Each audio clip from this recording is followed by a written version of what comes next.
네, 이번 주택 공급 정책이 서울 집값에는 어떤 영향을 미칠지가 아무래도 가장 큰 관심사 중에 하나입니다.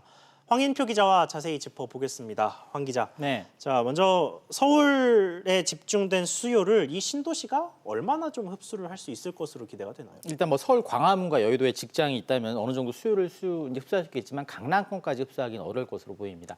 이 신도시 그 예정지를 보면요. 고양과 부천, 인천, 계양의 경우 서울 북서와 남서 지역에 맞닿아 있어서 이 지역 수요를 좀 흡수할 수가 있고 이 남양주 왕숙 같은 경우에도 서울 북동쪽 수요를 가져갈 것으로 보입니다. 예. 이 강남권에 보시면 하남 교산이 있긴 한데 거리가 떨어져 있고 이번에 강남 인접 지역의 공급 계획은 나오지 않았습니다.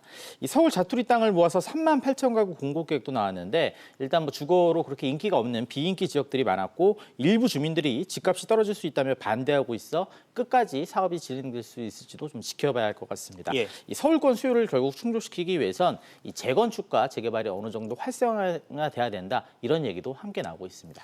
그런데 재건축이 말씀하신 것처럼 확정이 된다면 반대로 서울 집값이 또 급등할 가능성도 있는 거 아닙니까? 네, 뭐 말씀하신 것처럼 재건축, 재개발은 좀 신중히 검토해야 되는 그런 카드입니다. 뭐 작년 여름에 이제 박원순 시장이 여의도와 용산 개발 계획을 내놓겠다 이렇게 밝히자 이 지역 아파트 값이 과열 양상을 보인 적이 있고요. 예. 이 강남권 재건축 단지도 수억 원씩 가격이 오르면서 서울 다른 지역까지 아파트 가격이 급등한 적이 있었습니다. 그러면 결국은 이 신도시로 나갈 만한 확실한 유인 포인트가 있어야 한다 뭐 이런 얘기로 들리는데요. 뭐 접근성도 중요하지만 무엇보다 가격이 좀 관건이 될 것 같은데요. 예. 신도시가 이 분양 원가 공개 등을 통해서 저렴한 가격에 공급돼야 서울 집값도 어느 정도 안정될 것이라는 게 이 시민단체의 의견입니다. 얘기 한번 들어보시죠. 예.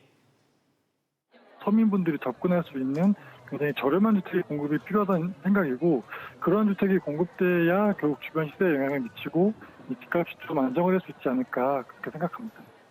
그런데 애초에 사람들이 서울로 몰려드는 이유인 이 일자리를 좀 분산시키는 것도 해법 중에 하나일 것 같은데요. 국토부가 이제 신도시를 거대한 배드타운, 즉 잠만 자는 곳으로 만들지 않겠다고 했지만 이 기업들이 신도시로 이 본사와 공장 등을 이전하지 않는 한 쉽지 않은 일이 될 것으로 보입니다. 예. 이 3기 신도시 계획에선 기업과 상점, 학교 등이 들어설 공간을 주택 용지의 3분의 2로 하겠다 이런 안만 나왔을 뿐 기업을 유인할 구체적인 계획은 나온 게 없습니다.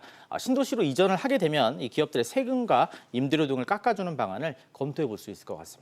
그렇군요. 황 기자 잘 들었습니다.